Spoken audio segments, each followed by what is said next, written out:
Hi everyone, this is Asim, your spoken English and IELTS trainer. Friends, in this video, I'm going to teach you how to speak English at home using 22 English sentences. दोस्तों, इस video में मैं आपके साथ share करने जा रहा हूँ इंग्लिश के 22 ऐसे फिक्रात जिनका इस्तेमाल करके आप घर पर बआसानी इंग्लिश में बात कर सकते हैं। अगर आप हमारे साथ लगातार इंग्लिश सीखना चाहते हैं तो अभी हमारे चैनल को सब्सक्राइब कर लीजिए, क्योंकि यहाँ पर हम आपके लिए लेकर आ रहे हैं बहुत ही ज़बरदस्त इंग्लिश लर्निंग की वीडियोस। उर्दू ज़ुबान की मदद से हम आपके लिए इंग्लिश सीखना बनाते हैं बहुत ही आसान। दोस्तों, चलिए हमारे आज के लेसन का करते हैं आगाज़। हमारे पास सबसे पहला सेंटेंस आ जाता है, घर पर झाड़ू लगा दो। तो यहाँ पर देखिए, झाड़ू की इंग्लिश क्या है? वैसे तो झाड़ू को हम कहते हैं ब्रूम, BROOM, ब्रूम। यानी झाड़ू जो चीज़ है उसको हम कहते हैं ब्रूम। और झाड़ू लगाने की जो इंग्लिश है वो है स्वीप, स्वीप द हाउस।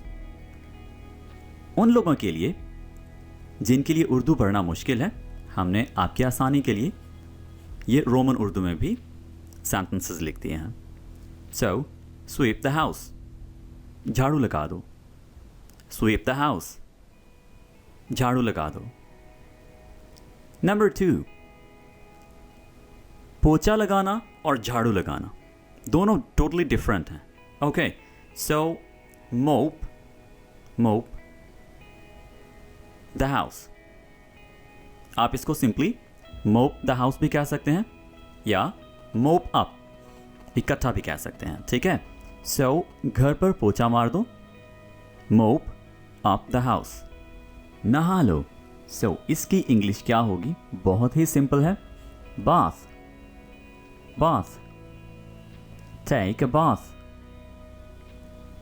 अगर हमें किसी को ये कहना हो कि तुम्हें नहाना चाहिए या तुम्हें नहाने की ज़रूरत है, तो हम कहेंगे you need to take a bath, you need to take a bath. तो यहाँ पर हम कहेंगे you need to take a bath.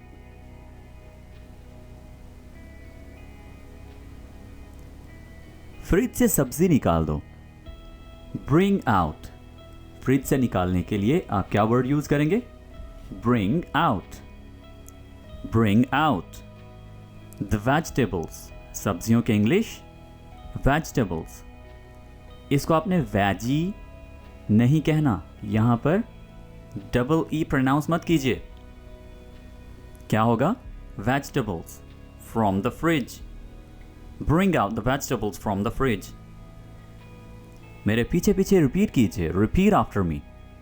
जब आपने किसी को कहना हो ना कि मेरे पीछे पीछे रिपीट करें, मेरे पीछे पीछे बोले, तो आप उसे कहेंगे रिपीट आफ्टर मी। सो इसी तरह से मैं आपको बोल रहा हूँ, रिपीट आफ्टर मी, ताकि आपकी प्रोनाउंसिएशन, आपका एक्सेंट बेहतर हो। Bring out the vegetables from the fridge, bring out the vegetables from the fridge. Fridge से सब्जी निकाल दो। नेक्स्ट हमारे पास है, खाना अभी नहीं बना। तो जो चीज़ अभी नहीं हुई हो उसके लिए हमारे पास वर्ड आ जाता है येट, येट। फूड इजंट, इसको आप शॉर्ट करके यानी स्पीकिंग इंग्लिश को खूबसूरत बनाने के लिए क्या कहेंगे? Isn't, food isn't yet ready, food isn't yet ready. Is not को हमने क्या कर दिया? इजंट। अब ये जो इजंट है ये कॉन्ट्रैक्शन है, इसको हम क्या बोलते हैं? Contraction. So food isn't yet ready, food isn't yet ready. खाना अभी नहीं बना। कपड़े इस्त्री कर लो, लाइट जाने वाली है। सो कपड़े इस्त्री कर लो। Iron, iron the clothes. Sometimes लोग इसको बोलते हैं क्लोथ्स, जो कि बहुत ही गलत है। और इस वर्ड को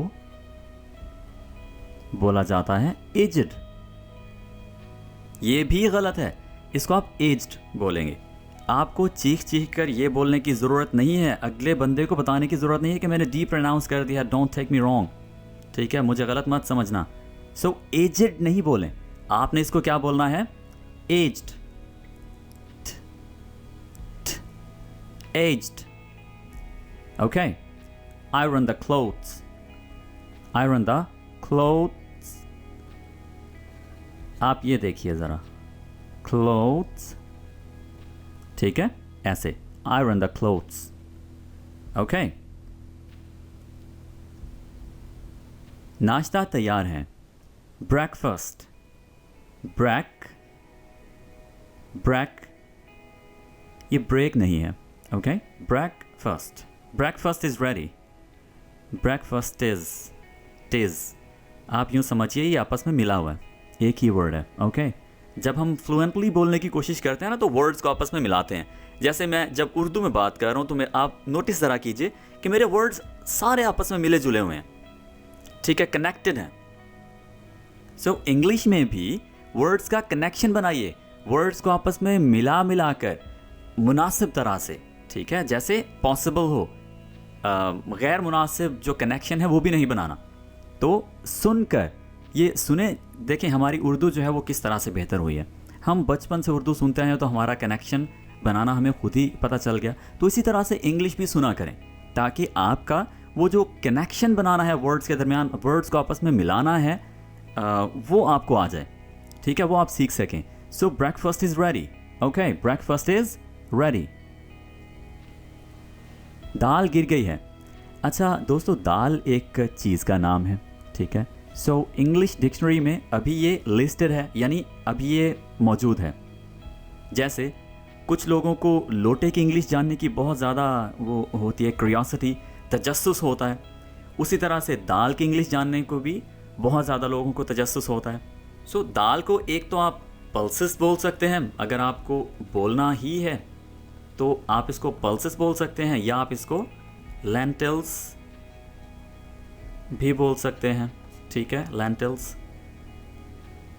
ओके, सो दाल ये भी करेक्ट है, दाल भी आप बोल सकते हैं। अच्छा, जो लोटा है इसकी इंग्लिश भी आपको ईवर करने की ज़रूरत नहीं है। लोटा मतलब ये खुद एक वर्ड ऐसा है जो डिक्शनरी में अब एग्जिस्ट करता है, ठीक है। सो दाल को आप दाल बोल सकते हैं, पल्सेस बोल सकते हैं, लेंटिल्स बोल सकते हैं। Okay, so dal has spilled. अच्छा, एक और पॉइंट यहाँ पर आपको बताता चलूँ, अगर कोई शख्स यूज़ करे वर्ड स्प्लिट तो आपने इसको कंफ्यूज नहीं करना इस वर्ड के साथ। स्प्लिट का मतलब होता है अलहदा अलहदा, ठीक है, यानी दो चीज़ें जब स्प्लिट हो जाती हैं तो वो साथ जुड़ी नहीं रहती, राइट। सो स्प्लिट टोटली एक अलग वर्ड है और स्पिल्ड अलग। आगे बढ़ते हैं, चावल कच्चे हैं अभी, rice is not yet cooked, rice is not yet cooked, यहां पर फिर से अभी का वर्ड आ गया तो येट। ओके, अच्छा, नाउ भी होता है अभी, राइट, लेकिन ये येट जो है ये थोड़ा सा डिफरेंट है। जब आप एक चीज़ एक्सपेक्ट कर रहे होते हैं कि वो बन गई है या बन रही है या हो रही है, तो तब आपकी जो एक्सपेक्टेशंस, तब हम जो कहते हैं ना कि अभी नहीं हुआ, ये वो वाला अभी है, ठीक है। सो येट याद रखिए। इतने आलसी क्यों हो तुम, यानी इतने सुस्त क्यों हो? Why are you so lazy, बहुत ही कॉमन सा सेंटेंस है घर पर यूज करने के लिए। Why are you so lazy. News लगा दो, टीवी देख रहे हैं सब बैठे, तो कोई कह सकता है कि न्यूज़ लगा दो या कोई भी और चैनल लगा दो। सो कहा जा सकता है tune into news, tune into news. Tune into मतलब लगाना, चैनल लगाना। नए पर्दे लगा दो। सबसे पहले तो पर्दे की इंग्लिश क्या है? कर्टन्स, या हम इसके लिए एक और वर्ड यूज़ करते हैं ब्लाइंड्स। कर्टन्स या ब्लाइंड्स। अच्छा दोस्तों, यहाँ पर आपको एक और बात बताता चलूँ, अगर आपने कहना हो पर्दे लगा दो या हटा दो, इन दोनों सिचुएशंस के लिए आपने वर्ड यूज़ करना है ड्रॉ, DRAW, ठीक है, DRAW, ड्रॉ।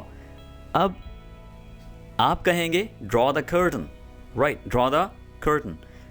अब आप ये देखिए, जो ऑब्जर्वर है, यानी जिसको आपने बोला है कि ये कर दो, वो देखेगा अगर तो पर्दे बंद हैं तो वो खोल देगा, और अगर खुले हैं तो वो बंद कर देगा, यानी वो जिस सिचुएशन में है उससे वो अपोजिट कर देगा।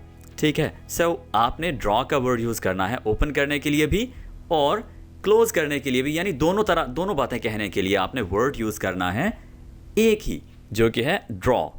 Okay, let's continue. पर्दे धोने होंगे, curtains have to be washed, curtains have to be washed। AC खराब हो गया है, खराब होने की इंग्लिश क्या है? Out of order, out of order. AC खराब हो गया है, so AC is out of order, AC is out of order. AC ठीक करवाओ, सो करवाने के लिए जब हम बात कहते हैं ना करवाने के लिए, तो यहां पर हमारे पास वर्ड्स आते हैं causative verbs, causative verbs. Get उनमें से एक है, get the AC fixed, get the AC fixed. अगर अलमारी में सब कपड़े बिखरे पड़े हों तो हम अलमारी समेटने के लिए कैसे कहेंगे? आप कहेंगे arrange your wardrobe, arrange your wardrobe. या अलमारी के लिए जो एग्जैक्ट इंग्लिश है वो है अलमीरा। ठीक है, wardrobe. So arrange your wardrobe, arrange your wardrobe. हम टीवी लगाएं, tune in to Hum TV. सो आपने अगर किसी भी चैनल के लिए कहना हो तो आप क्या कहेंगे? Tune in to and then channels name, tune in to Hum TV. दूध वाला आया है, मिल्कमैन हैज कम, मिल्कमैन दूध वाला, मिल्कमैन हैज कम। दोस्तों अगर आप इस सेंटेंस पर गौर करें तो इसी तरह का सेंटेंस हमने थोड़ी देर पहले डिस्कस किया है, जो कि था पर्दे धोने होंगे या पर्दे हटाने होंगे। सो उसी तरह का सेंटेंस हमारे पास एक और है जो कि है clothes have to be washed. अगर आप कपड़े प्रेस करने की बात कर रहे हैं तो आप क्या कहेंगे? Clothes have to be ironed, clothes have to be ironed. Okay, आज गाजर का हलवा बनाओ, तो आप इसकी इंग्लिश कैसे करेंगे? Please make carrot pudding today. गाजर के हलवे की इंग्लिश क्या है? Carrot pudding. Please make carrot pudding today. घर जल्दी आ जाना, come home timely, come home timely. बिस्तर सीधा कर दो, प्लीज मेक द बेड। अच्छा दोस्तों, यहाँ पर बाज़ औक़ात कन्फ्यूजन क्या हो जाती है कि शीट लगा दो, तकिया सीधा कर दो। ठीक है, ये सारी सिचुएशंस जो है ना, इसमें हम ज़रा कंफ्यूज हो जाते हैं, परेशान हो जाते हैं कि अब हम शीट सीधी करने के लिए क्या वर्ड यूज़ करें, तकिया सीधा करने के लिए क्या वर्ड यूज़ करें। आप सिंपली पूरे बेड के लिए कलेक्टिवली, यानी पूरे बेड के लिए सिर्फ और सिर्फ एक वर्ड मेक का यूज़ कर सकते हैं। ठीक है, ज़्यादा कन्फ्यूजन में मत पड़ें। क्या आप कहेंगे? Please make the bed. ठीक है, मेक द बेड, बस उसमें सब आ जाता है। तकिया लगा दो, सीधा कर दो, बेडशीट सीधी कर दो, ठीक है, मेट्रेस सीधा कर दो, यानी जो भी चीज़ें हैं बेड के लिए, right. So please make the bed. गीला तौलिया हटाओ बिस्तर से, remove the wet towel from the bed. Okay everyone, so thank you very much for watching this video. I hope कि आपको ये लेसन अच्छा लगा होगा। ये थे हमारे आज के 22 इंग्लिश सेंटेंसेस जो कि आप यूज़ कर सकते हैं घर पर इंग्लिश में बात करने के लिए। So दोस्तों, this is it. Inshallah we'll be talking in our next video. Take care. Bye for now.